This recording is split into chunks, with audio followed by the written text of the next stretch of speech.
हाय friend, Gupta tech India में आपका स्वागत है। आज की इस वीडियो में आपको बताने वाले हैं BSc second year geology third paper का नोट्स। चलिए इमीडिएट में आइए। क्वेश्चन नंबर 1, पाचन क्रिया किसे कहते हैं? एंजाइम का पाचन क्रिया में योगदान होता है। अथवा कार्बोहाइड्रेट, प्रोटीन तथा वसा का पाचन किस प्रकार होता है?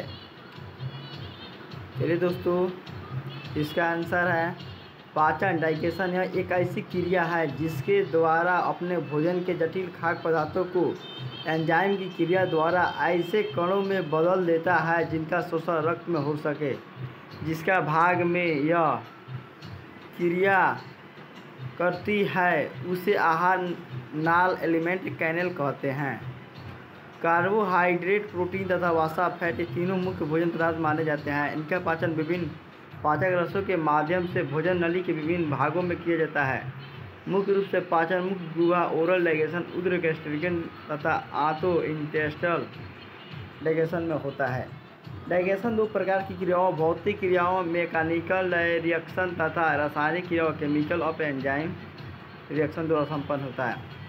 एक मुख्य में पाचन ओरल डाइजेशन आंसर। जब भोजन नली का प्रथम भाग होता है इसमें दोनों प्रकार का पाचन होता है। इनमें भौतिक पाचन मैकेनिकल डाइजेशन विभिन्न प्रकार के दांत इंक्रेशन, कैनियन, प्रोमोलर तथा मोलर भोजन के छोटे छोटे टुकड़ों में विभाजित तोड़कर एंजाइम के रिएक्शन के लायक बना देता है। जीभ भी इसमें सहयोग करती है।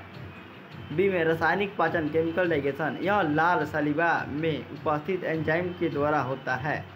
लाल सलीवा यह निम्न तीन जुड़े लाल ग्रंथियों से निकलता है। एक में पैरियोडेटिक, सेकेंड में मैक्सिलरी, थर्ड में सबलिंगुअल। लार का संगठन कंपोजिशन ऑफ सलीवा निम्न पदार्थों घोल होता है। एक में जल वाटर माध्यम का काम करता है। सेकेंड में खनिज लवण mineral salt NaCl, SO4, PO4, CO3 ये नेचुरल अथवा हल्का एसिडिक पीएच बनाए रखते हैं। थर्ड में संश्लेषण म्यूकिन यह चिकनापन बनाए रखता है। आईवी में बीकर एंजाइम टाइलिन या सेलिब्रियन एमाइलेशन तथा बहुत कम मात्रा में माल्टेज। बीकरों के कार्य एक्शन ऑफ एंजाइम। यह एंजाइम क्लोराइड स्टार्च तथा ग्लाइकोन को डिस्क्लोराइड में हाइड्रोजन करता है। पोलोसेकेराइड पाइटिलिन में डिस्क्लोराइड pH 6.8 to 7 ये दो भागों में विभाजित होता है, स्टार्च ग्लाइकोन। और यदि भोजन अधिक देर तक मुंह में रहता है तो माल्टेज की क्रिया द्वारा ग्लूकोज में बदल जाता है। माल्टोज ग्लूकोज आदि माल्टेज की प्रक्रिया मोनोक्लोराइड में। इसके पश्चात भोजन लुब्धि के रूप में इसोफेगस द्वारा उदर में पाया जाता है। सेकेंड में जठरीय पाचन गैस्ट्रिक डाइजेशन। उदर में दोनों ही क्रियाएं होती है। गैस्ट्रिक जूस का निकलना गैस्ट्रिन हार्मोन द्वारा गैस्ट्रिक ग्लैंड को उत्तेजित करने पर होता है। भौतिक पाचन मैकेनिकल डाइजेशन। उदर में भोजन पहुंचने पर वो फैले और सिकुड़ने लगता है जिससे भोजन गैस्ट्रिक जूस के साथ अच्छी तरह मिल जाता है।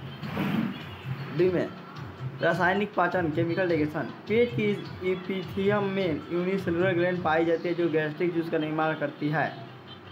जठर रस का संगठन कंपोजिशन ऑफ गैस्ट्रिक जूस। एक में जल मीडियम बना रहता है। सेकेंड में H+Cl पेरेंटियल सेल द्वारा सेक्रेट होते हैं तथा इनका मुख्य कार्य है। ए में इन्फेक्शन को मारना। बी में भोजन तत्वों को मुलायम करना। सी में pH को अम्लीय बनाना 2 से 2.5। डी में एंजाइम को उत्तेजित करना। चलिए फिगर देखिए, फिगर को ध्यान से समझिए। कैविटी ऑफ स्टोमच का फिगर है। फिगर का नाम है a gastric gland showing distributor of mucus enzyme and acid secrete cell. चलिए आप हम बता देते हैं।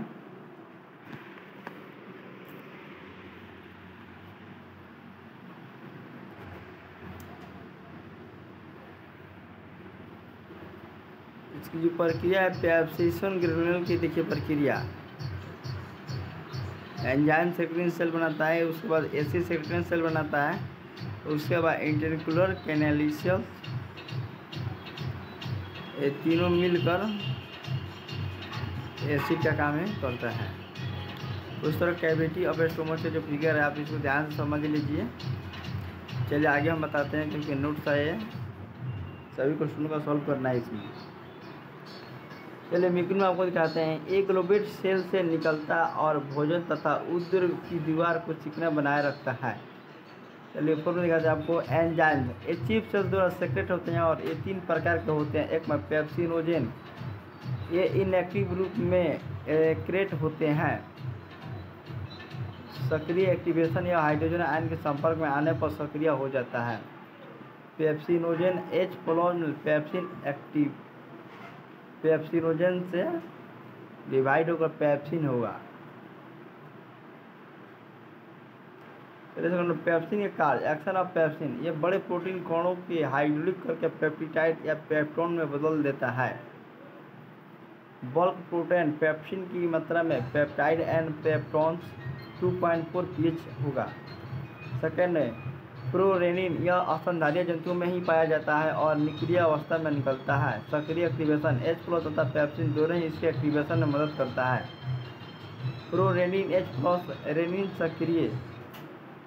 रेनिन के कार्य, एक्शन ऑफ रेनिन, यह मिल के प्रोटीन भाग कैसिनोजन सेक्रेशन को तोड़कर कैसेन को अलग करता है। रेनिन की प्रक्रिया में casein plus rennin into casein plus से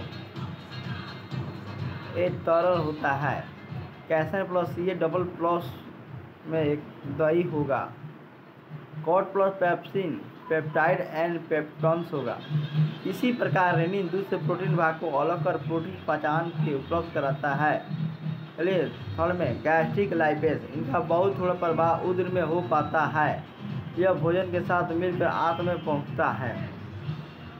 अन्न में पाचन इंटेस्टिनल डाइजेशन, उदर में भोजन ड्यूलियन में प्रवेश करता है। लीवर पर पैनक्रियास से उनके रस आकर भोजन में मिलते हैं। यकृत लीवर, यह बाइल जूस बनाता है जो पदार्थों को बना होता है। एवं पित्त लवण बाइल साल्ट, ये माध्यम का पीएच बढ़ाकर 7 से 8 तक कर देता है। यह पीएच इंटेस्टिनल एंजाइम के रूप में प्रयुक्त होता है। इनका दूसरा कार्य लिपिड से मिलकर उसे कोलाइड रूप प्रदान करता है। बी में देखिए पित्त रंग बाइल पिगमेंट्स, ये बिलीरुबिन तथा बिलिरुबिन होते हैं। इसका डाइजेशन इस प्रक्रिया में कोई योगदान नहीं होता है। सेकंड मैग्नीशियम पेनक्रीज, यह पेनक्रेटिंग जूस रस निकलता है। संगठन कंपोजिशन में देखिए इसमें मुख्य रूप से पाचक रस ही होते हैं। एक में ट्राइप्सोनोजेन, सेकंड में चेमोट्राइसिनोजेन, थर्ड में देखिए कार्बोक्साइड पेप्टाइड्स, आगे में देखिए पैनक्रेटिक लाइपेज, बी में देखिए पैनक्रेटिक एमालाइज। सक्रिय एक्टिवेशन में देखिए इंटेस्टाइन जूस से निकलना उत्प्रेरक कैटालाइज्ड इंट्रोनेक्टिव एक्टिवेशन का काम करता है। ट्राइप्साइनोजेन इंट्रोक्रेनाइज की प्रक्रिया में ट्राइप्सिन होता है। चाइमेट्रोपाइसिनोजेन ट्राइप्सिन के प्रक्रिया में चाइमेट्रोक्सिन होगा। ये सभी एंजाइम इंस्टेटियल एंजाइम के साथ मिलकर डाइजेशन की प्रक्रिया पूरी करते हैं। अन्य रस इंस्टेटियल जूस यातों में एसिड यूनिसेलुलर ग्लैंड से निकलते हैं। संगठन कंपोजिशन, यह निम्न पदार्थों का बना होता है। एक में इंटरकाइनेसिस या उत्प्रेरक होता है। सेकंड में सिक्रेशन, ये हार्मोन होते हैं जो विभिन्न ग्रंथियों को उत्तेजित करता है। थर्ड देखिए एमिनो पेप्टाइड, यह प्रोटीन पाचक रस है। आगे में देखिए डिस्चार्ज, या डिस्क्लोराइड को मोनोसैकेराइड में बदलता है। बी में देखिए डिपेटिस को अमीनो एसिड में बदलता है। बी में इंटेस्टिनल लाइपेज लिपिड को फैटी एसिड में बदलता है। बी में इंटेस्टिनल एमालाइज पॉलीक्लोराइड को डिस्क्लोराइड में बदलता है। इंटेस्टाइन आहार नाल का वो भाग है जहाँ संपूर्ण डाइजेशन होता है, इसलिए पेनक्रियास तथा इंटेस्टिनल एंजाइम वो एंजाइम जो फूड के साथ उदर से आते हैं मुख्य पोषक तत्वों का पाचन इसी में करते हैं। पोषक तत्वों के अनुसार पाचन की योजना plan of digestion according to nutrient. में कार्बोहाइड्रेट का पाचन digestion of carbohydrate, salivary amylase pancreatic amylase, इसकी प्रक्रिया प्रोलाइक्लोराइड से डाइक्लोराइड में होगा। स्टार्च तथा ग्लाइकोन इंस्टेटियल एमालाइज माल्टोज एमालाइसिस गैलेक्टेट आदि। माल्टोज सेलेवेरिया